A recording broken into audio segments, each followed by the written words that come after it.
continue to move forward on refitting our school buildings and our buildings. And I'm very thankful to Pat Sullivan and his team, and Helen Carlton Harris, and my CAFO, TJ Plant, for the millions of dollars of funding, because we're going to go above and beyond for our students, our teachers, administrations, families, and also the city and employees and constituents that come into the building. Pat Sullivan also, some good news, he'll elaborate. Very appreciative of the state. We're receiving a grant for Loon Pond. That's something that we wanted to pursue, so Pat will speak of that. We're on the heels of Veterans Day, and even though we cannot have our parade, which we have thousands of people that come down, and our junior ROTCs that shine very brightly from all our high schools, we must always remember and never forget the sacrifices that our veterans have made and continue to make so we can lead the lives we lead, whether good or bad. So I will have a ceremony at 11 a.m., City Hall steps, and we will do the March of the Wreaths, on Monument Way in Court Square. And I'm very appreciative of Veterans Director Tom Belton and Deputy Director Joey DeCaro as we continue to remember our veterans and look forward to another big parade next year once we defeat this COVID-19. I will also, the Italian Cultural Center, we will honor our Italian American War vets at 12:30 on Wednesday by the memorial there to all the Italian Americans who made the ultimate sacrifice by the Columbus statue. Just a brief update. Deputy Chief Bill Cochran's here representing Commissioner Clapperud. She's given that mask order to the dedicated and brave men and women in blue. I spoke with the officer in question again this weekend, who took that attack with a hammer, and doing okay, but he's, the officer told me that he a little slow, knows what wants to be said, but that blow to his head has really delayed him, so we keep praying for him for a speedy recovery.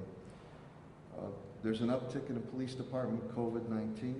8 are out, 14 are being tested, and 7 recruits also. Deputy Cochran will speak about a couple of shootings that occurred. They took 6 more guns off the streets over the weekend, putting their lives in harm's way. The deputy will speak of that. I think we're reaching well over 180, or getting toward well over 180 guns taken off the streets. Commissioner Calvi from Fire, 1 is down, COVID, in good shape, but he'll give you an update. Director Signoli is unable to be with us today. They're down 2, COVID, all caught up in yard waste. They finished up Saturday. Still in need of snowplow drivers, please.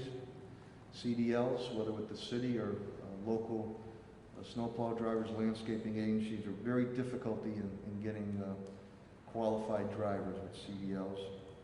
Superintendent Dan Warwick is elated because his Notre Dame beat Clemson today, so he's jumping for joy.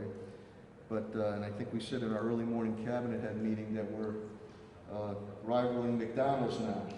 Their old phrase. We're served over 4 million children and families with meals, breakfast, lunch, dinner, and snacks, and Superintendent Warwick will speak on that.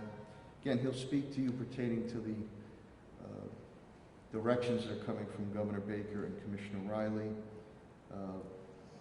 Town Hall, again, is delayed. We continue our work on the buildings, and I believe all the student athletes have been or close to being tested, so we'll make a decision how we move forward with school sports or not. Director Sullivan, Pat Sullivan, he's down 7 COVID out, 7. We spoke, he'll speak about Sierrina, Commissioner Helen Carlton Harris. They continue their diligent work. We're already working within our school buildings and our municipal buildings to retrofit them above and beyond pertaining to COVID-19 standards. Chief Development Officer Tim Sheen, again, he is unavailable to be here today. They are down 1 with COVID. Mass Growth Capital deadline, again, this is the state money, November 12th. To all the businesses, the deadline, please. You can get up to $75,000 in grants. The fund that I put together, or we've put together through Wayfinders, of $2 million. It is still accessible. That's for our residents who are having difficulties paying their rent, mortgage, and utilities. So please, if you need that help, Wayfinders. Our financial numbers, CAFO, TJ Plain indicates to me we're down $1.2 million for FY21. Since the start of this COVID-19 coronavirus pandemic, we're down $6.2 million. We've deficit spent $6.3 million. The majority of this money is going to the needs for COVID-19 and to retrofit our buildings. We'll go after every dime I get my hands on, reimbursement through grants and FEMA to continue to knock that number down. We're not hopeful, and I hope it changes. I know that Chairman Neal, Congressman Neal, is fighting very hard for us on a federal level. But we don't know if you're going to see a federal stimulus deal that'll come about prior to the new administration taking office. We are hopeful that that stimulus deal come across with state and local monies, but right now it doesn't seem the Senate wants to move on that. So we cannot bank on that money, and we will make the proper financial adjustments if needed for FY22 and FY23. Let's see what happens with the new administration coming in. But the key is local and state government to plug the deficit holes due to COVID-19 that we need to address. On law, HR, legal, Attorney Bill Mahoney, unemployment rate is down to 6.9 in the United States. We're going to be, again, the new mask rules will come out. Bill and Helen indicate to me the Pfizer vaccine, good news that 90% has come back positive in that vaccine to deal with COVID-19. So that's some light at the end of the tunnel, but we need to be ever vigilant to knock down this surge and spike we're facing right now. Before I bring up Dr. Kerouac, I will read the brief statement from Dr. Robert Bruce, again, who sends his regrets. In a week where the United States has seen record numbers of new infections and cases, and hospitalization are rising across the country and here in the Commonwealth, there is no debating that we are now experiencing the beginning of a second surge. We are seeing it here in our local community. We are experiencing across Massachusetts, and we are on the precipice of a devastating few months across the country if this trajectory does not change significantly. At Mercy Medical Center, we continue to see rising numbers of infections and hospitalizations. This past week, the number of positive tests doubled from the prior week. Our test positivity rate went from 3% to 6%. We have seen more patients coming to our emergency department with symptoms or exposures to COVID. And we have hospitalized more patients as a result. As of this morning, we have 17 patients hospitalized with COVID. We do not have one, we only have one, we do only have one in intensive care. I want to be correct on that, intensive care unit, which is a result of utilizing treatments early in the course of illness and the younger population being infected. However, there still remains many people who remain vulnerable to developing very serious infections and dying from the virus. This morning, I am unable to participate in the press conference because I am representing our hospital at a meeting with other regional hospital leaders and the Department of Public Health focusing on developing a tiered approach to managing hospital capacity. We recognize as the rates rise in the community, we will see more hospitalized cases, and we are working together to ensure that we have plans in place here in Western Massachusetts to continue safely providing all types of care to you throughout this second surge. And then finally, that is in line with the guiding principles of our response at Mercy Medical Center. We will continue to be here for you, and we will always prioritize your safety and well-being of our community. Please remain vigilant in doing your part and follow the life-saving precautions of masking, physical distancing, and staying safe to protect yourself, your loved ones, and all of us. Thank you, and that's a statement from Dr. Robert Roos, who's the Chief Medical Officer of Mercy Medical Center. And with that, I'm going to shortly bring up Dr. Mark Kerouac. But again, I think you'll see, and you're going to hear from Helen and Dr. Kerouac, the demographics of the age have changed dramatically. It's many, many more young people. And you see them not wearing, you need to wear those masks. And you have to follow the precautions that we have put forth. With that, I'm now going to bring up the President and CEO of Bay State Health Systems, Dr. Mark Kerouac. Thank you.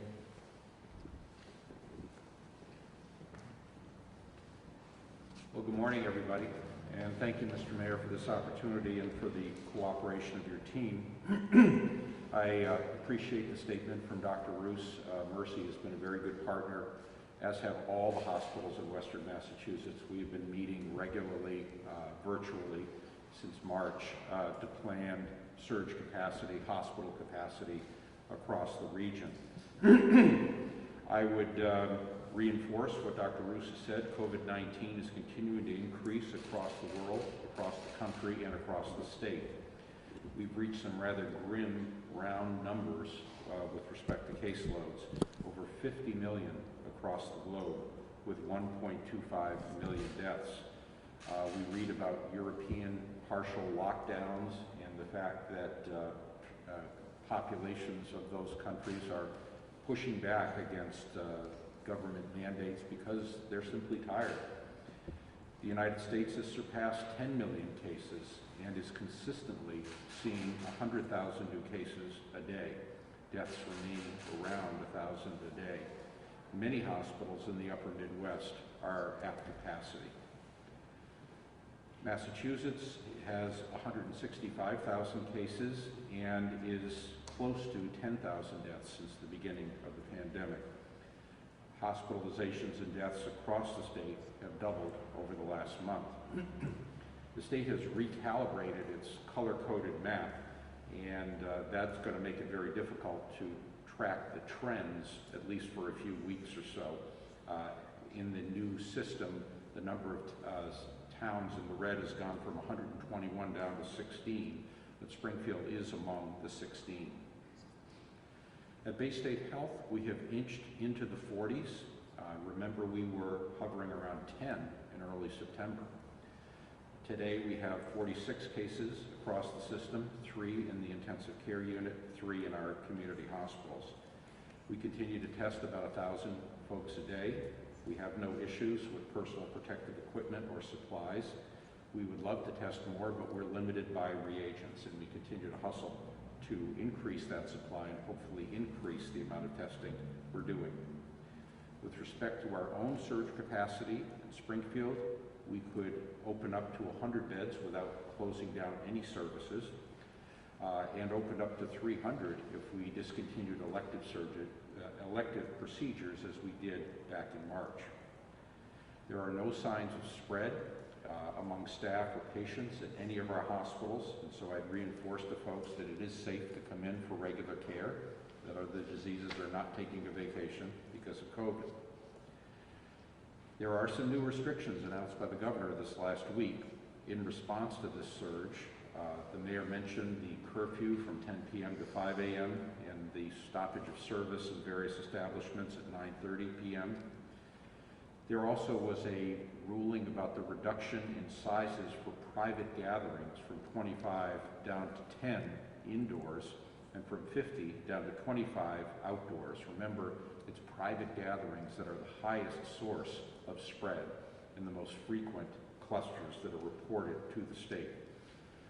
This means that it would be advisable to plan a smaller Thanksgiving celebration or a virtual one. Rules for gatherings in public places like restaurants and wedding venues, funeral homes, etc. remains the same, 25 indoors, between 50 and 100 outdoors based on what color code your town is in. The governor's also issued guidance around face coverings in all public places, regardless of the distance. And so we all ought to be wearing face coverings when we're out and about, just as a way to make it simple for public health authorities to enforce compliance. There also are new regulations related to nursing homes. Nursing homes can be closed to new admission based on the spread of COVID within a facility. The elderly and long-term care institutions account for a majority of the COVID deaths in this state. And nursing homes over the last few months have been subject to a variety of regulations, including attestations around protective equipment, as well as regular spot testing of staff. Finally, the governor is, in spite of the surge, has been urging school districts to go back to some form of face-to-face classes. This seems a little paradoxical, but it's because of data that has come not only from Massachusetts, but from other states like New York, that following the current guidelines leads to very low rates of transmission. The New York study that has been cited is of 1,800 public schools and 16,000 students and staff tested over a 3-week period, with only 28 transmissions being seen. This is consistent with what we know about the disease in younger children, that there is lower rates of transmission and lower severity of illness among younger students. Many countries have been able to tough it out with an occasional case here or there and to get schools back open. Superintendent Warwick and I were speaking just before the conference, and he continues to have reasonable concerns about the ventilation in many of the older buildings, and so that may well delay things for Springfield. But I think from the standpoint of virus spread, there is less concern in small school children based on these current data. Finally, let me comment on our recent election. Whether you were pleased or disappointed by the result of the presidential election, I think it's very clear that we all live in a very divided country. We see it in the communities we serve at Bay State Health, because we serve all the communities of Western Massachusetts. Political and policy decisions often have health consequences, and there are two groups that I'm especially worried about. The first are communities of color, whose lives are shortened by a lack of economic opportunity, housing insecurity, food insecurity, stress-related illness, mental health issues, and an excess burden of chronic diseases. And this has been made only worse, of course, by the pandemic. We know that those communities in Springfield have a lifespan that is 10 years shorter than suburban, mostly white communities. There's also another group, and that is white communities in rural areas, often without a college education, and their lifespan at birth is actually going down, which is an extremely rare thing. This is due to so-called diseases of despair, including substance use disorder, alcoholism, and suicide. These too stem from a lack of economic opportunity and a frayed social fabric. I think the saddest thing about our current polarized politics is that these groups have been set against each other, and each regards the other as a threat, and that's really tragic, and something we reject at Bay State Health. We are there for all communities, in all groups, and hope that as we pursue our mission, we can move to a sense of community that the country truly needs. Part of being there for everybody in Western Mass is being a credible source of information, even when that information is hard to hear.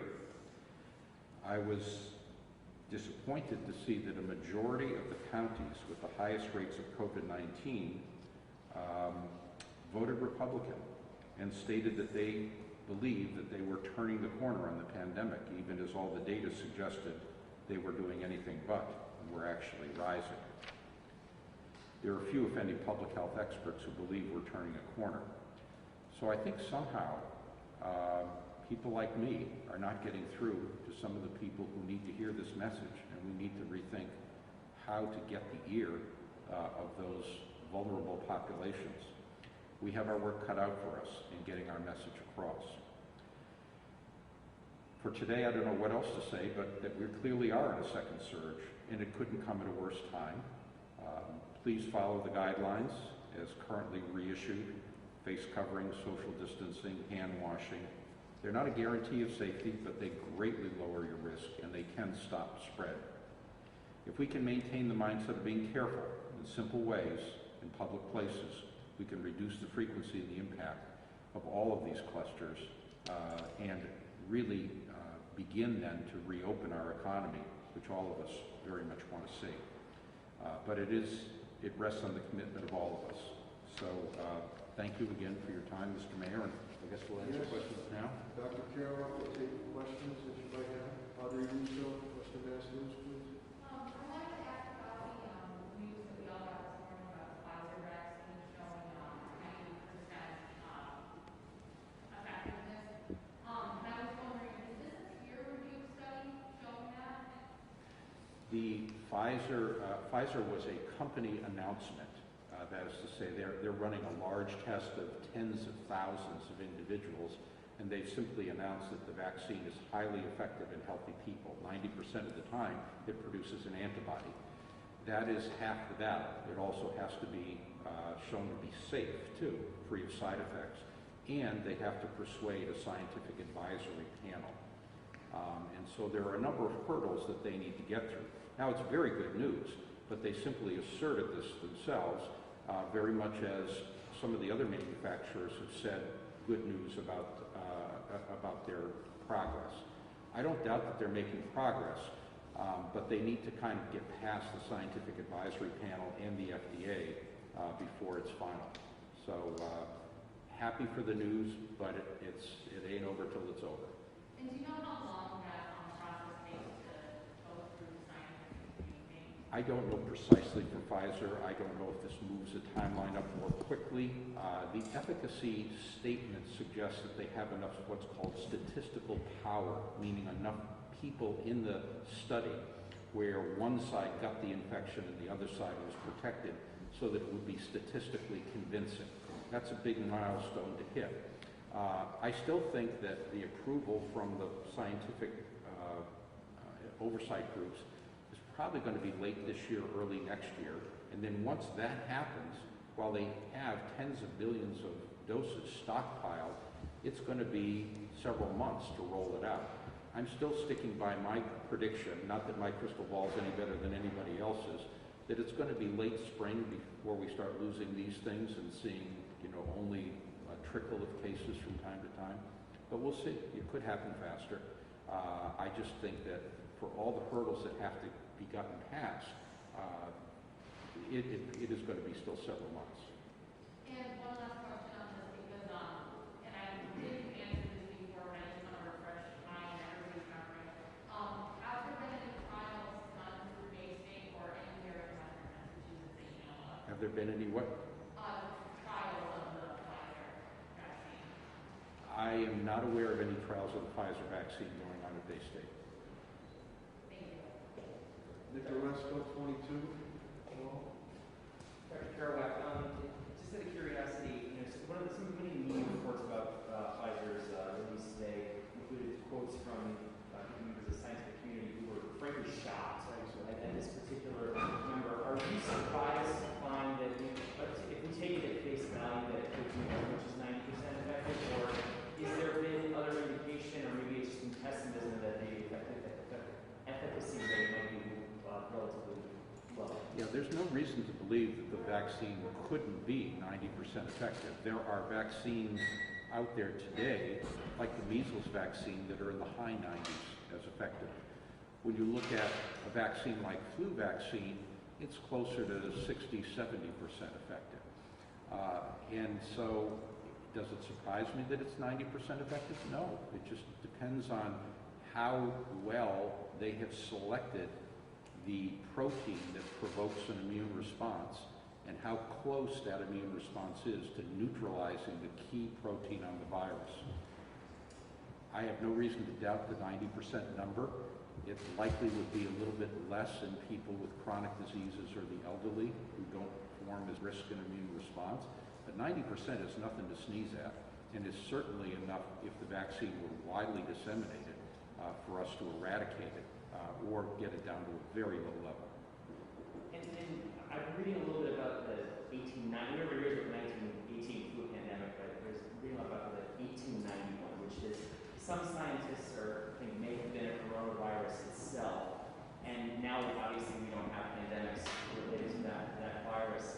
Is there any emerging thought that this could ultimately just become another cold? I mean, we're talking down the line. Why? Could vaccines accelerate that timeline to something like that, or is it not going to work the same way? Yeah, we have had multi-country epidemics with coronaviruses, both the SARS epidemic of the early 2000s and the Mideastern MERS epidemic were coronaviruses that lacked the ability of this particular, of COVID-19 to spread so efficiently before symptoms occur.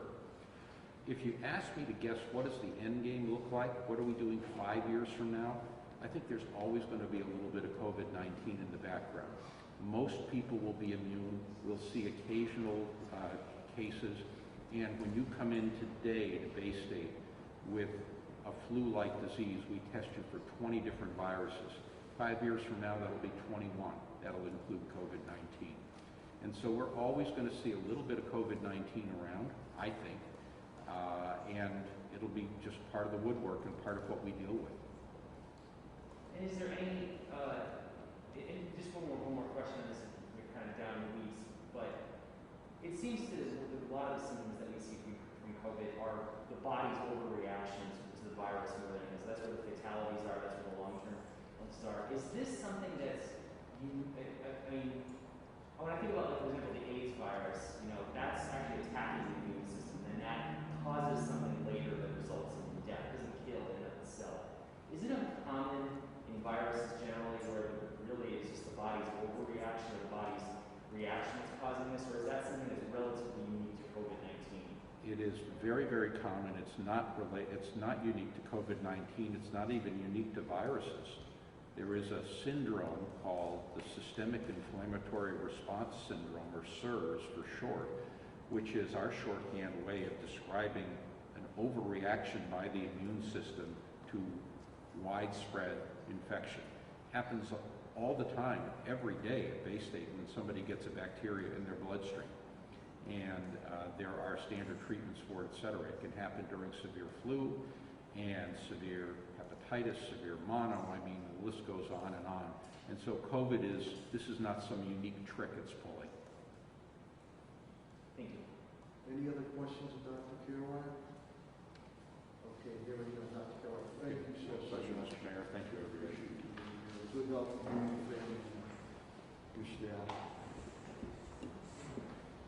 And also, besides the flu shots, flu shots are available. Please make sure. I know Dr. Kerouac has said that. Dr. Roos, Commissioner Helen Carlton-Harris will say that again now. So, as she gets her charts ready to go, I will bring up our Dr. Anthony Fauci, the Commissioner of Health and Human Services, Helen Carlton-Harris, who her and her team and everyone have done a yeoman job. Heed her advice, please. Helen Carlton-Harris. Thank you. Thank you, Mayor. Thank you, as always, for your support. We will start with the data. The data from the city of Springfield. You have heard the mayor give an overview, and you've heard Dr. Kerouac give an overview. But statewide, there are 166,745 cases. Statewide positives were really increased. Friday, there were 2,038 positive cases in the Commonwealth. Saturday, 2,220 positive cases in the Commonwealth, and Saturday, 1,890 cases in the Commonwealth. And so that tells you that certainly in the Commonwealth of Massachusetts, what we are seeing is a surge. You heard Dr. Kerouac say it, and certainly we are feeling it here and understanding that in the city of Springfield, we are experiencing this surge. I want to start with the map. I'm going to start with the map that is on the floor that has the red dots, that has the zip codes. And if you look at that map, on that map, there are 2,481 unique locations that we have had since the beginning of this virus. We also see on that map, if we look in the zip codes, where we're seeing clusters. The red dots that you're seeing are new cases since we began this latest surge. The darker or gray dots are cases that we had prior to the September 21st, a surge that we are experiencing. And so when you look across this map, you certainly can see definitely in the city of Springfield what we are experiencing in our zip codes. The confirmed cases in our city, if you look at, it's on board number 1 of the board immediately to my left. There are, on Monday, there were 43 cases. Tuesday, 23. Wednesday, 40. Thursday, 102. Friday, 58. Saturday, 90. And 23 on Sunday. I'm going to ask you to look at board 2, where it says City of Springfield confirmed COVID-19 cases, weekly comparisons. And so as you can see, the week of October 19th, you see the cases there. You see how that Monday is progressing through the week of October 26th and the week of November 2nd. So, and looking at this data, it just simply shows you a week-by-week comparison of where we are and how our cases are increasing in our city. And so that 102 and that 90 that we're seeing are definitely increases that we have not experienced, as the mayor said, since April and May. Also, I'm going to stay with board number 2 and look at the cases by age group. And so you can see the 0 to 10, there are 20, 11 to 20, 63, 21 to 30, 74, 31 to 40, 64, 41 to 50, 57, 51 to 60, 48, 61 to 70, 37, 71 to 80, 13, and 81 to 92. The City of Springfield confirmed COVID-19 percentage by age. We're looking at board number 2 again, that under 30 year old is 41%, 31 to 50, 32%, and the 51 and older is 27%. The cases by zip code, as you can see, the largest zip codes that we're seeing increases in all zip codes across the city. So I don't want to point out zip codes punitively. I'm pointing out zip codes so that we know where the cases are and where we're seeing the highest rate of infection. Continue to see in 01104 where you see that 68, 01107 has 41, 01108, 60, 01109, 76. If you remember, you know that these zip codes have been consistently, or at least 01104, 8, and 9 have been consistently high in the in what we're seeing. And so as we look at these percentages, we're looking at board number 1, the city of Springfield confirmed COVID-19 cases by zip code. And so you can see the percentages there. 01104 is 18%, 01108, 16%, 01109, 20%.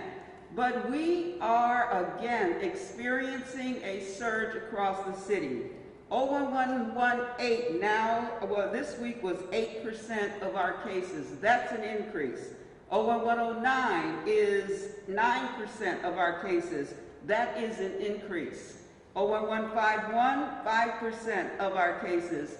That is an increase. And so it's important as an acknowledgement to understand that we are seeing an increase across the city, again, in every single zip code. We want to look at, on board number 1, the confirmed cases weekly comparison by zip code.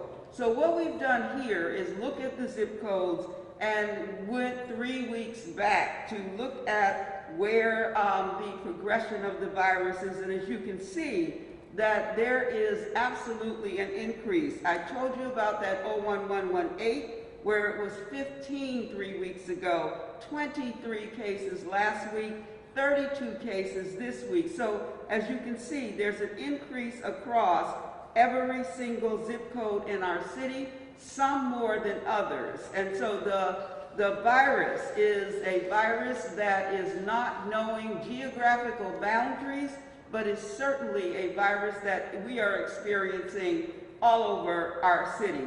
We need to behave when we see each other like everyone we meet is COVID-19 positive. That is how we futuristically must approach each other, because it's not what you look like, it's not the clothes you're wearing, it's not the colors you have on, it's not your race, it's not your ethnicity, it is behaviors that is driving this second surge. If we look at board number 2 in race and ethnicity, 26% was unknown. So we could not determine by the data that we sent, it said unknown. So in the African American, Black community, last week cases was 21%. The Latinx community, 24%.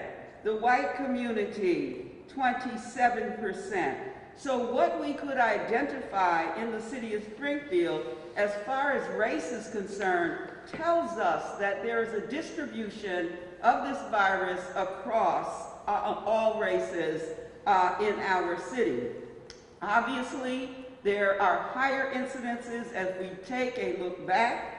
We know that certain ethnicities and races are experiencing disproportionate increase. However, this week is what we're looking at, and it appears to be evenly distributed. Now keep in mind, we don't know the data from that unknown, so that could skew one way or the other, but certainly it is clear to me that the behaviors or the virus in our past week is spreading in each one of our races and ethnicities. The mayor told you there were 4,581 is the total cases for the city of Springfield that we have to date. So that means that since we started keeping the data, and remember, we are in this city using confirmed cases. The week of November 2nd, which is the week I just reported, there were 379 cases in the city of Springfield. And so the changes that Dr. Kerouac talked about as far as the Commonwealth is concerned, and their changes really speak to community size. In municipalities with over 50,000 residents, 25 or more per 100,000 residents is something that gets you in the red. Also, a case positivity rate that is over 5% will get us in the red. Springfield currently is very close with that 4.97%. positivity rate, and we do have over 25 cases per 100,000. In order to get us back to yellow, we're going to need to significantly decrease that. The average statewide daily incident, now keep in mind Springfield's is 25, the average for the Commonwealth is 15.3. And so the average positivity rate in the Commonwealth at this point is 4.14. So as you can see, we are exceeding both of those metrics at this point. 211 positive cases the week of October 19th. 313 cases the week of October 26th. 379 cases this past week. We have had a 168 case increase since October 19th, a 66 case increase since last week, and household transmissions continue to be the primary source of the spread. If you look at that map, since September 21st, you can identify clusters where the red dots are very close to each other. That can be potentially considered a cluster because we know those individuals are living close to each other. So small and large gatherings continue to be a primary source of infection. The number of cases under the age of 50 now make up 73% of the cases. Last week, that was 80%. So that age group under 50 has decreased by 7%. 21.8 were under the age of 20, 36.4 were between the ages of 21 and 40, 58.2, if you add those two together, are under the age of 40. 26.6 are over the age of 50, which is an increase from last week. That's important because that 7% that decreased in the under 50 age category now is sitting in the older age category. Why does that make a difference? It makes a difference because those are the individuals that we get concerned about as far as hospitalization is concerned. So our numbers primarily under the age of 50 is what we're looking at as far as that large total is concerned, but we are seeing in our city a shift to the older population. Older individuals have potentially underlying conditions, more chronic disease, and are at higher risk.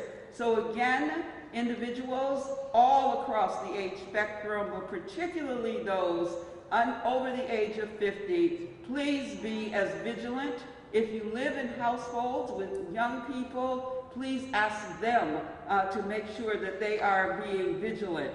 We are extremely concerned about our populations that are on the older spectrum. I've talked to you about the zip codes and the percentages, but 54% of the cases in our city are in 01104, 01108, and 01109.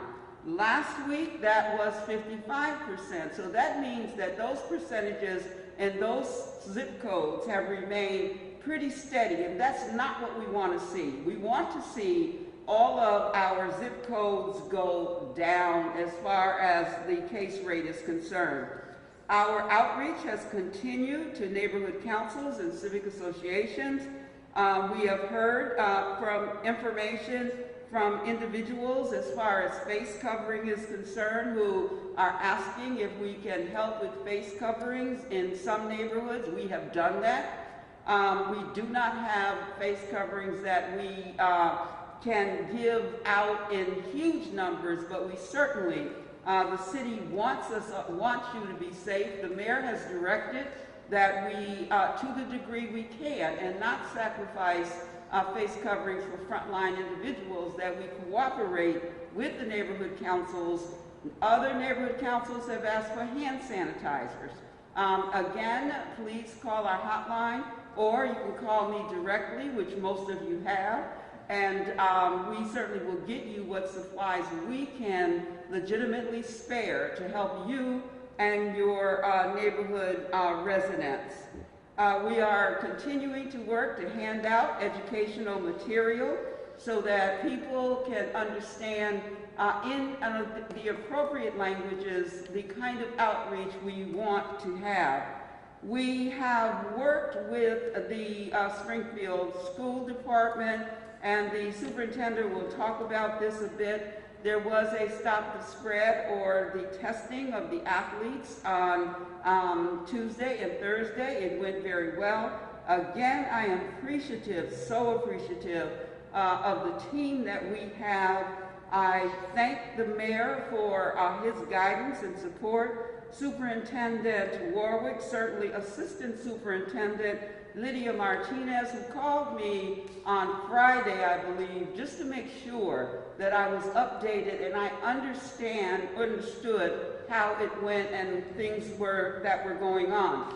She and I were both at the site on Tuesday watching the setup, so that, and I say that because it's important to understand how we work across venues, because we all care about keeping the city of Springfield and our students and residents safe. We do not have the results of all of those tests, but we're looking forward to getting them. Want to also thank Patrick Sullivan and his team on the initiative working with Fallon, who did the testing, setting up the tents. They were there for a long period of time. They did a great job communicating, so thank you to Patrick Sullivan and his team as well. If you think about it, it took 3 city departments, as well as the leadership of the superintendent and the mayor, to bring that together. Also want to make sure we're acknowledging the school committee and their role in making sure that the testing went forward. I've received calls from pediatricians expressing their concerns.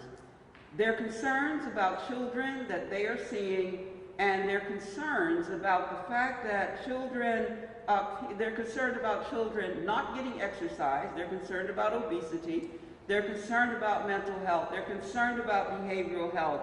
And I said to each one of them, there is nobody that wants our children back in school more than Mayor Sarno and Superintendent Warwick. We really know the importance of the social engagement of the children. However, having said that, I've also said to them that we must do it in a responsible way, and we need to make sure that our buildings are safe, and we need to make sure that our cases are at a place where we feel as though we can move forward with children in a safe environment. It is not my decision. It is not the decision of anyone except the school committee and certainly the superintendent on how we will move forward. But they will use science, they will use public health, they will use guidance. They want these children back in school. I think it's important to say that, because no one is sitting around saying, let's stay remote. We are saying, let's do it the safest way we can, because we want our children back in school, but we also want them to be safe. So I'm acknowledging at this point the calls I've received from pediatricians. I thank them. We will continue to talk. We have other Zoom meetings set up, and we'll continue to have that conversation, because the goal is the same for all of us. The city of Springfield continues to get guidance or complaints or concerns from individuals who are going into locations where people are not adhering to the guidance. You're not adhering to the guidance. I've gotten a call about a large facility that individuals over the weekend held a gathering with individuals who were walking around with no face coverings. I am not going to call out that establishment, because I don't think we want to be in the punitive business, But certainly, if it were not for the fact that I feel it is politically incorrect to do so, I would certainly call out those names, because I think if you are blatant enough during this environment to ignore good public health advice, then you deserve to have your name mentioned in a way that is not positive. However, I will not do that yet. What I am saying is please adhere to the guidance that has been given. We are going to have folks out there looking at what is going on, and we will issue citations. Dr. Kerouac did mention this, but let me quickly say, the stay-at-home advisory, 10 p.m. to 5 a.m., unless critical errors, health needs. The governor's request is that you not go to a friend's house, that you go home. He would like individuals to be home by 10. The entertainment advisory, all entertainment venues, including theaters, casinos, museums, salons, gyms, must close by 9:30. This also includes recreational, marijuana, and alcohol.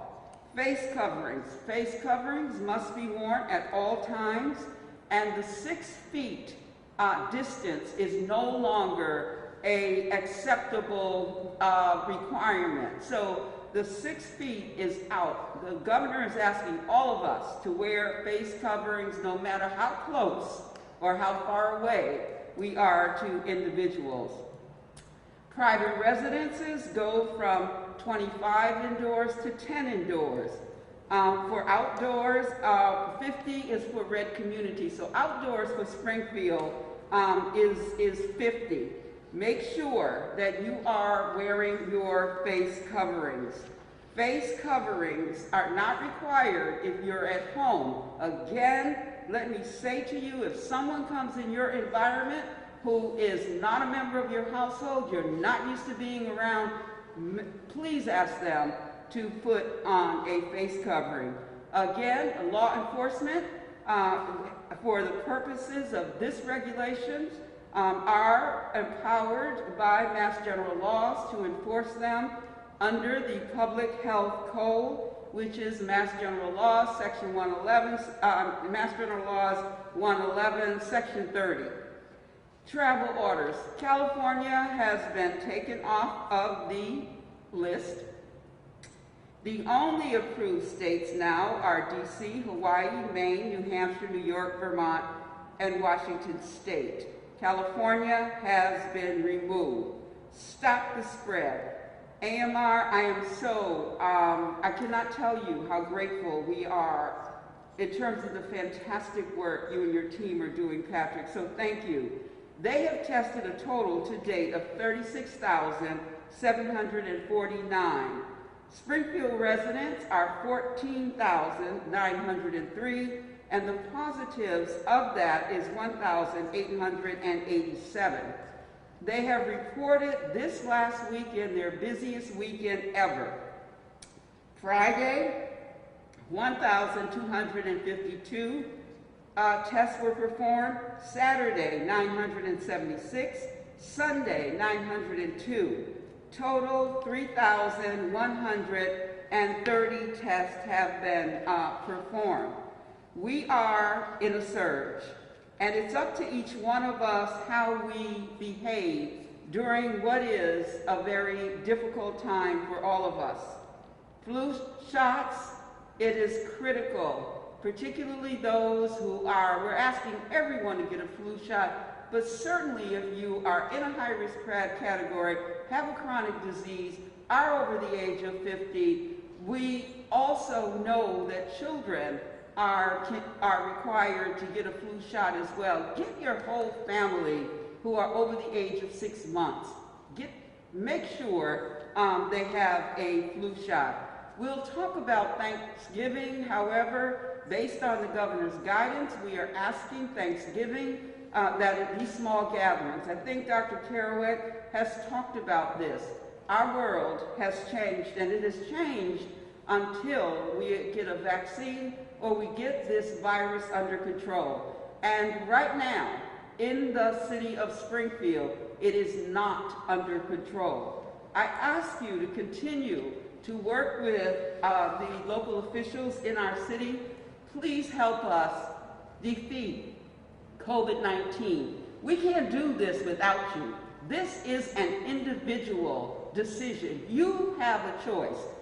The officials, the law enforcement, health, the mayor, none of us can be at home with you. We can't walk with you every day. We issue guidance and we ask that you follow our guidance. And if you follow this guidance, I promise we will see our numbers in a place where we want them to be. We can't have economic, we cannot have an economically sound, vibrant business community without getting this virus under control. And I think you've heard that. Finally, I'm going to take a moment of personal privilege to congratulate Vice President-elect Biden. I'm going to congratulate Vice President-elect Kamala Harris, who is a member of Alpha Kappa Alpha sorority. She is my sorority sister, and we as an organization, and certainly me and the rest of our community, are certainly very proud of having her lead this country, and a woman in that position, and a black woman in that position really is something that's so quite amazing. And that's why we know that in the United States of America, anything is possible. Thank you. She has a sorority sweater on today, if you can tell. And please heed Commissioner Carlton Harris's advice, and to the establishments that were not operating properly, please cease and desist, because Commissioner Carlton Harris and myself will have no issue, when appropriate, coming down with the hammer. So you've been forewarned. You young people are not invincible, and also to some that Mr. Carlton brought up, the arrogance of saying that you don't need to wear the mask and everything's okay is full of you-know-what, and it shows in the facts. So you're fair warned. Be fair warned now. So don't be surprised if Helen and I make some statements as early as after this press conference.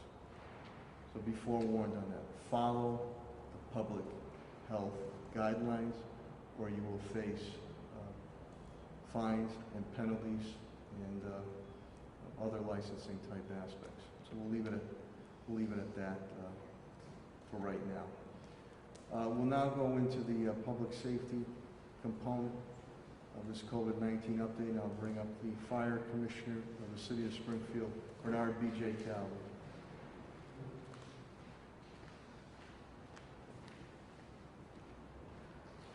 Thank you, Mayor. Good morning, everybody. At the fire department today, we have one person out with in quarantine due to COVID. At the dispatch center, we have 2 dispatchers currently out in COVID quarantine. So we're in pretty good shape on that front. Everything continues. We're out there serving, making sure we can still do our jobs and make sure we can get the service to the citizens of Springfield as needed. On a safety note this week, we did have a rescue from the pond this weekend where someone got stuck in the mud due to the drawdown. People are gonna go out there and walk around, make sure you're careful, don't get yourself into spots where you can't get yourself back out of. That's all I've got for today. Thank you very much. Thank you, Mr. Mayor. Thank you, Commissioner Calvin. Thank you, Commissioner Calvin. Representing Commissioner Cheryl Clapper is Deputy Commissioner Bill Cochran of the Springfield Police Department.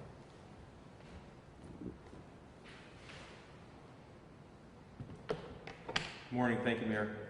In the Springfield Police Department, we currently have 8 officers that have tested positive for COVID and are out of work. We have 14 additional officers that have had an exposure to COVID and have been tested and are awaiting results. We also have 7 recruit officers in the current police academy that have had exposures and that are out now and awaiting testing results. Over the past weekend, quickly, we had 6 firearms recovered, and we had 2 shooting incidences with 3 victims. On Friday, narcotics detectives arrested a gentleman with a firearm who was on a GPS bracelet for a September 2019 shooting where a gun and a large amount of heroin was recovered. On Friday night, there was 2 shooting victims from an incident on West Street. 2 firearms were recovered. 1 victim was shot in the car, and the other one went to Bay State Medical Center with a minor wound. Both are expected to recover. On Saturday, narcotics detectives arrested a 16-year-old with a loaded semi-automatic firearm and a realistic-looking Glock BB gun. And the last one was on Saturday night. A shotgun victim walked into the Bay State from an incident at Littleton and Freeman Terrace. The victim was inside a car at the time when he was shot and is expected to be okay. Busy weekend. I want to thank everybody for on Election Day. We had any issues with traffic, pedestrians, no issues at the polls. We appreciate it. Maybe a lot of that has to do with early voting and mail-in voting, so we appreciate it. Thank you, Mr. Mayor. Thank you, Deputy Cochran. You hear a familiar story there? Repeat violent criminal offenders, gun charges, and once again our court system lets these individuals go with a little slap in the hand. Put this bracelet on, please, for me, and be a good boy, be a good girl. And what do? We pick them up not even months later, shooting someone else. Goes on and on and on. And the people of this good city, of all creed, colors, and backgrounds, want safety, want quality of life in their neighborhoods and streets. So once again, I call out the court system and some judges to please see that these bracelets in these serious charges do not work. The police department, brave and dedicated men and women in blue, are out there day in, day out, taking guns off our street. Keep these repeat violent criminal offenders, and I don't care what type of background they come from, locked up before they injure or kill somebody else.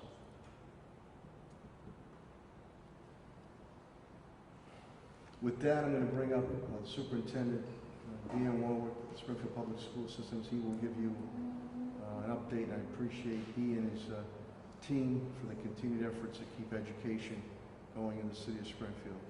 Springfield School Superintendent Dan Warwick.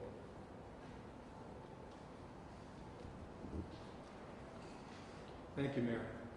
Good morning, everyone. I have some good news for you today. I think in a city like Springfield, where food insecurity is a significant problem, my staff, working with Sodexo, has delivered more than 4 million meals, 4,064,026 since school closure in March. So we've continued to do the outreach in the community, set up an effective system so our families can deal with this food insecurity issue. Just this weekend alone, we provided 101,560 meals for families. We're going to be closed Wednesday for Veterans Day, but the distribution on Monday is going to carry the families through till the Friday distribution, so they're going to be taken care of. As we talked about earlier, we've continued to work with O'Reilly Talbot Moken and Bob Kirshner, working in conjunction with Pat Sullivan and Helen, our Public Health Commissioner, to do a complete analysis of all of our buildings and ensure that all of our buildings don't only meet the DESI standard, but meet a higher ASHRAE standard for ventilation, which I think we should all aspire to. Most communities in the state didn't bother doing that, but we have moved forward and done that, and are working now to rectify the issues we have. Looking at our buildings, because of all the great investments made under this mayor, Our buildings were in really good shape and really exceeded all the DESI standards, but there's more work to be done for us in some of our buildings. And the mayor has stepped forward with $2.5 million to pay for these building improvements. Again, not out of the school budget. So as with the PPE, same thing with these ventilation systems, the mayor has found other sources of money. So unlike a lot of other communities where they've been laying off teachers to pay for some of these improvements, the mayor has stepped up and is paying for it. And again, putting his money where his mouth is, and as a chair of our school committee, prioritizing our kids here in the city of Springfield. We're going to have a town hall meeting. We had a very successful town hall meeting early in the fall where we actually were able to get input in 7 different languages and translate it to 7 different languages. That was a huge success and a big tribute to my staff, but Focus Springfield. Focus Springfield is now getting equipment so we can do that again. We were going to hold one November 10th.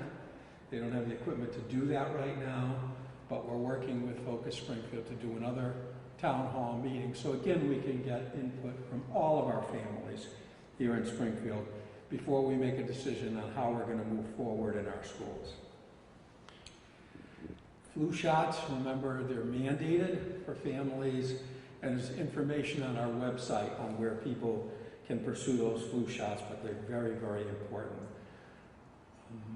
Again, with the support of the mayor, we not only were able to provide laptops for all of our K-12 students, we're now continuing to distribute iPads for our preschool students. So they're available. They can be distributed from your local school.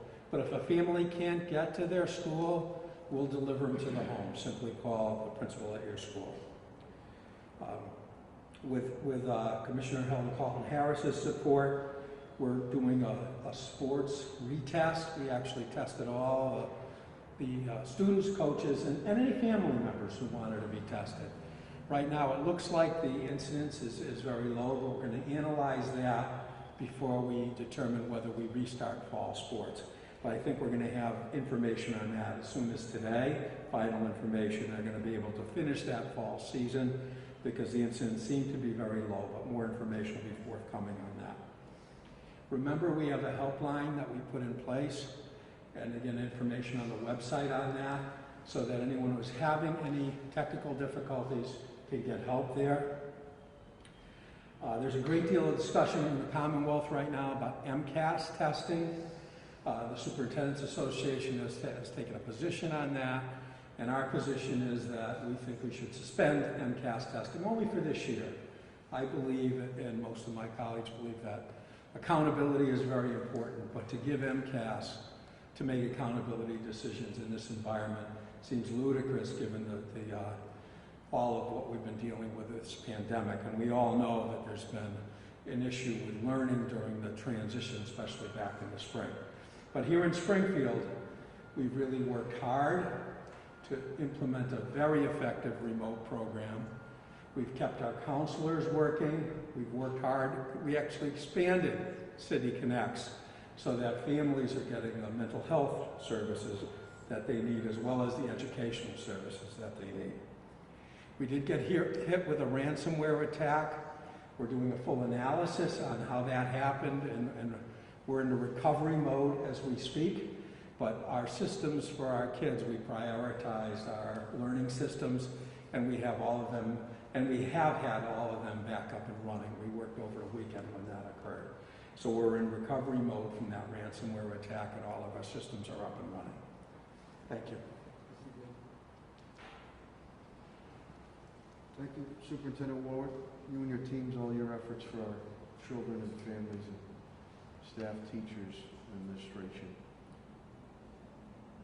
Patrick Sullivan, the Director of Facilities and Parks, aka the Wizard of Oz, has been doing yeoman efforts, he and his team, to make sure that our buildings are going to be properly COVID-19 above and beyond qualified. And Pat, you and your team, I really appreciate all your efforts. The Director of Facilities and Parks, Pat Sullivan. Thank you, Mayor. Since we met this morning, we increased by one more, so we are now up to 8 out with COVID, but I think that shows that the contact tracing does work. That employee was called this morning, and he was sent home. So Helen, thank you for you and your team for following up daily with everyone. As the mayor indicated on Friday evening, it was decided due to the numbers in these charts, you can see it was not safe to open up Sea Arena at this time. So Helen and I have issued guidance to the teams, and we will continue to monitor and try to get them. I think the mayor's office is going to post that guidance on the website today. All the orders have been placed for the I-Waves and the carrier air purifiers for the classrooms. So over the next 2 weeks, we'll be getting delivery notices and can work with the superintendent and the mayor and announcing a schedule of when these buildings would be ready. And we hear you, Helen, loud and clear on the importance of getting them reopened. But I want to congratulate the mayor, the school committee, Helen, and the superintendent, and doing what is best for the students and teachers and making sure we have the best air quality to prevent this virus. And non-COVID, as the mayor indicated, we received a grant on Friday for Loon Pond. Loon Pond is located on Boston Road and Pasco Road. It's a hidden jewel. It's one of the few kettle hole lakes that remain in the city of Springfield. And we're excited for the grant opportunities that will serve Pine Point and the Indian Orchard neighborhoods. And then last, I just want to thank Commissioner Calvi, Commissioner Clapper, and Deputy Chief Cochran. They coordinated the efforts of removing the 6 vehicles from water shops and are investigating those 6 vehicles. But great work in getting that done. Thank you. Thank you, Director Sullivan. You received brief updates. Again, Director Signoli is unable to be with us today. And you received an update I gave on Attorney, HR Director, Labor Director Bill Mahoney, and Solicitor Pula, and Finance TJ Plant. So with that, I will open it up to questions or comments of my cabinet heads or myself. Mr. Mayor? Yeah. Commissioner Palmer mentioned the amount of testing that's been going on with AMR and also some of the other testing sites as well. But it's anecdotally and obviously the data as well showing there's an incredible demand for this. Has there been any requests or any effort to try to have additional sites, more capacity in the city itself? I also know people are coming from all over the region to use these testing facilities as well, and it's obvious that there's at a minimum the demand is higher than what the capacity is, even if the testing isn't, the positives aren't quite at that level yet. So I'm just curious if there's been any progress in trying to just get more and more capacity. As I told you, as I stated earlier, I spoke with the governor a couple times Friday evening. We always, bring Commissioner Colton Harris, Helen, we always ask for more testing. We've said that right from the beginning. We want more and more testing. As Dr. Kerouac also indicated, too, they want more testing, but obviously getting the materials and ingredients that are needed for that is difficulty too. That's why, and hopefully with the change that's going to occur now on the federal level, there must, and I think Helen said it, I've said it, there has to be a national mandate, a national strategy from the top that trickles down on it. Full focus, because we will defeat this COVID-19, but without that, you're not going to get the public confidence, the consumer confidence, or the business confidence. I'm going to let Helen speak. We ask for it all the time, and we want more and more because then you identify and we get on top of mitigation. Mr. Coulter. Thank you. So to answer your question, we have engaged Fallon, who is now Transformative Care. They will be standing up at Putnam. We believe either later this week or early next week. So we will have another entity on site for testing, hopefully beginning Thursday or Friday, or definitely Monday of next week, and that site will be Putnam. Thank you to the superintendent for allowing, obviously, us to use Putnam, and Patrick Sullivan for making the arrangements. But we will expand our capacity. Has there been any coordination or communication with some of your counterparts in some of the other large cities in the area that are seeing really high spreads in terms of making sure that people don't have to truck in from Westfield or Holyoke to Springfield to get kind of testing? Is there any working together to try to lobby the state and help with Well, you know that there is a site on the campus of Hoyo Community College, and so that is a Stop the Spread site. And so, yes, if you go to the website of mass.gov, the Stop the Spread sites are listed, and as you suggested, anyone can come to that site. And the site is quite clear about anyone being able to use any site that is a Stop the Spread site. You heard from, when I gave the numbers from AMR, over 20,000, I believe, of the tests that they've done were not City of Springfield residents. So people are finding their way to our Stop the Spread sites to be tested. And while you're up there, I'm just curious, we're seeing these, obviously the spread is everywhere in the city now, but it still is heavily concentrated in a few areas of the city.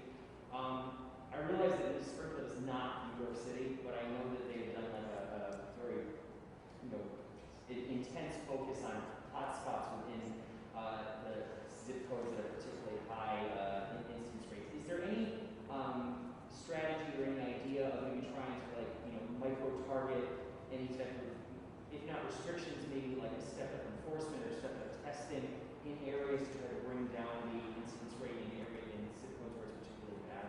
We have stepped up our outreach in those zip codes where we see the cases are rising. Also, the Commonwealth of Massachusetts has the ambassador program, and so they also stand up sites in high prevalence areas to be able to get information out.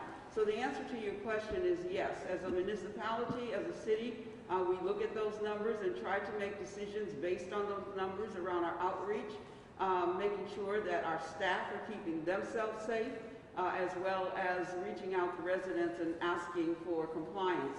Our primary focus in many cases is the residents, but also the businesses in those areas. We're also hopeful to make sure those places are complying as well. Just to let you know, too, specific instances here. I mean, AMR has been fantastic. My former Chief of Staff, Denise Jordan, who's now the Executive Director of Springfield Housing Authority, they needed testing there. Dr. Kerouac, Bay State Health System, stepped up to do that specific.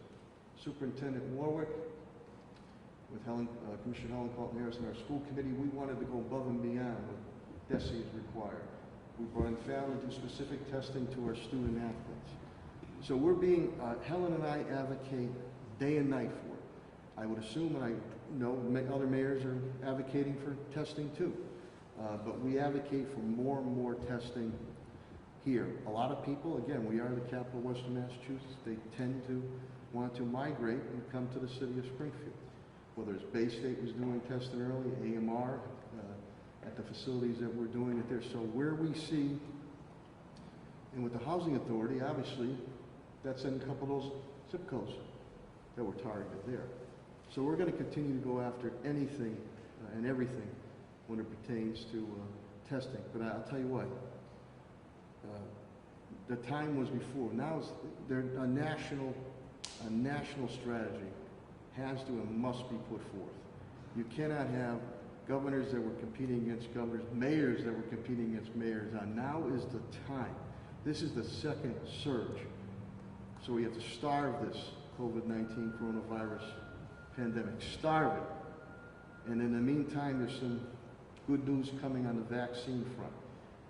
And then people, as Helen said, Helen and I can't be out there with everybody every hour of the day. Common sense. We're telling you what to do, which is proven. So you can't be arrogant about that. Yes, Audrey.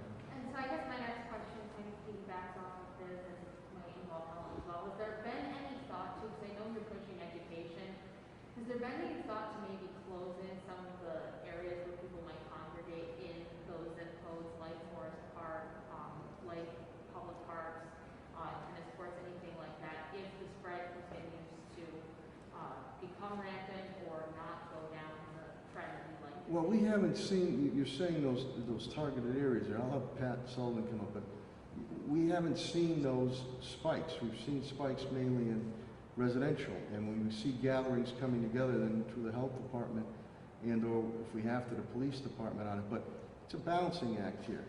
We also have been trying to give, I'll bring Director Sullivan up, passive recreation opportunities, just not only for health, physical health, mental health on it. But again, one of the first ones ahead of the state to take down every basketball hoop in the city of Springfield, where other cities, they stalled on that.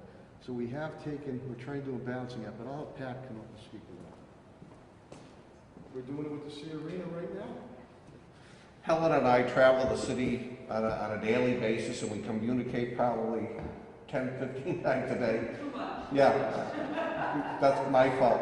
But in the parks, we're not seeing that. We're seeing everyone being very respectful, and they're wearing a mask or they're staying in that safe social distance. So if we saw something, we would attend to it immediately. But we feel that the parks offer that peace of mind that people need right now, and I think shutting them down would do a disservice, and it wouldn't solve the issue. As Helen indicated, the mayor indicated, it's more, seems to be related to households rather than open space.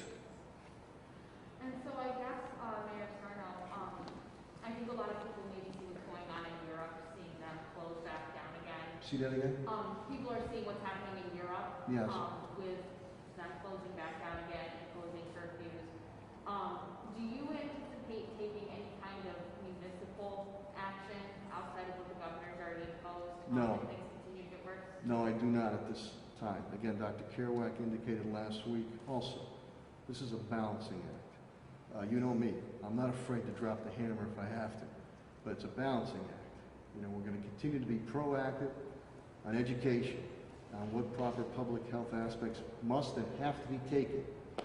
And if you don't do it, after education or warnings, we'll take the appropriate action.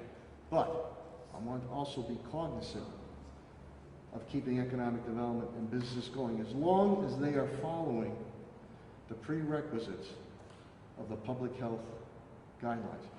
We're doing the same thing with our school system right now. We're going above and beyond what the state and DESE has recommended, because we believe it is the right thing to do.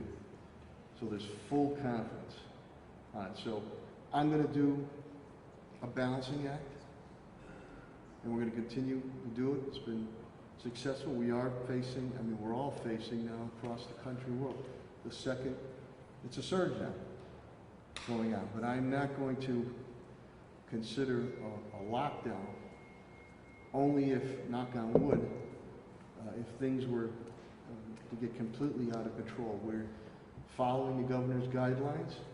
You know, we've spoken to businesses about the 9:30 shutdowns and following the prerequisites. I spoke with Red Rose the other day. They're doing well. They're following all the prerequisites that we put across. And that curfew, which is vital, but 10 to 5, unless you, for certain reasons, you have to be out there. But I think where you're seeing the uptick is with our young people who feel that they are invincible, and with others who just the arrogance that, you know, nothing's going to happen to me. And unfortunately, people trying to play politics with public health.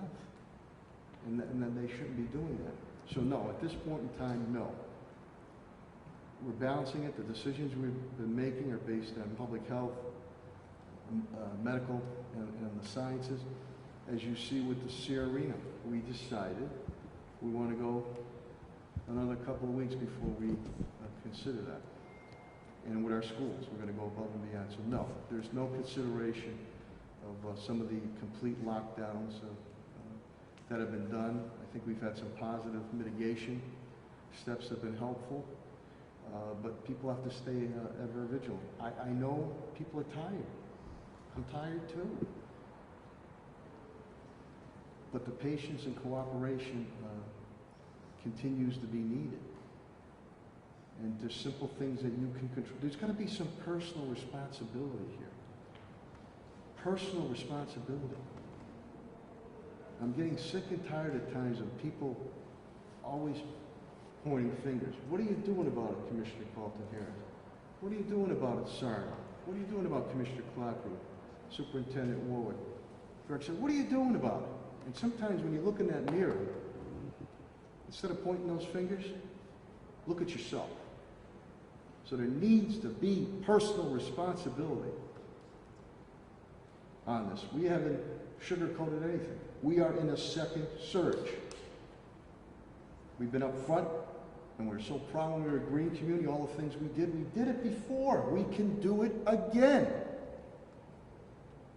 And now you're seeing the hospital officials indicating that their numbers are jumping.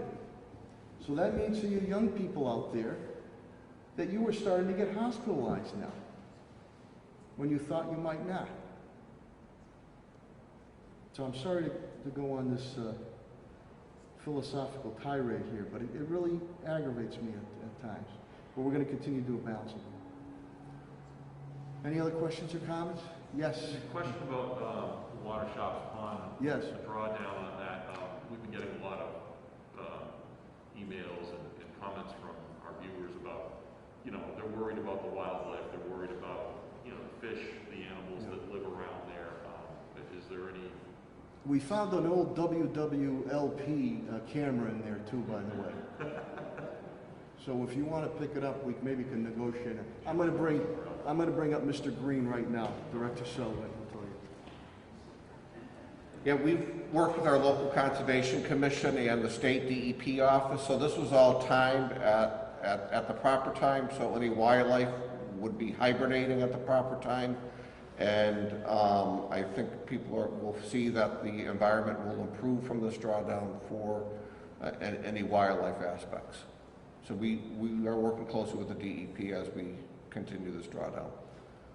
You got to remember the basis of not only the Water Shops Pond Dam, but also the Van Horn Dam up in the Hungry Hill area or Bay State Medical Center area, and this is more the Maple High 6 Horn South End area.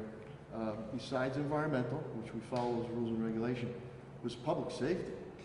If those dams were ever to go, and that's why I'm very appreciative, Pat Sullivan always has a plan, and then I go after the money. The Van Horn Dam, if that ever went, which we have secured it, that would take out Bay State Medical Center, Atwater, North End. Here, same thing with the Water Shops Pond Dam. That would take out that area that fringes on Maple High, Six Corners, Century, all the way down to the south end. Millions and millions of gallons of water. So it might not be sexy, it's behind the scenes, but if something happened, it becomes a top of the line story. So we're following all those proper requisites. Any other questions or comments? Okay, again, I really thank the media for being here, the TV media, the radio media, the print media, for getting this information out. And anytime we send anything out, I really appreciate it on that. And I want to also thank my cabinet heads and department heads down to rank and file, who have been tested and true through a number of natural and man-made disasters, and all our partners, whether from the private sector, the public sector, or the nonprofit sector, and of course our medical stars, our hospitals, and all our medical and health providers for what they're doing day in and day out. I know it's been a long time, and I know everyone's tired, but we have to stay ever vigilant and follow these guidelines. The better we follow these guidelines, the less stringent we're going to have to get down the road, and the quicker we'll be able to alleviate some of the restrictions and defeat this COVID-19 coronavirus pandemic. So again, to the viewing, listening, and print audience, thank you, thank you, thank you. We're going to get through this. We're going to get through this together, and working in collaboration, cooperation, we will defeat this COVID-19. We will enjoy our upcoming holidays to a lesser extent as far as crowds and families. But everything we do is to get back to a normalcy and get back to the traditions that we cherish day in and day out. So keep the faith, go out and have a great day, good health, and God bless. Thank you very much.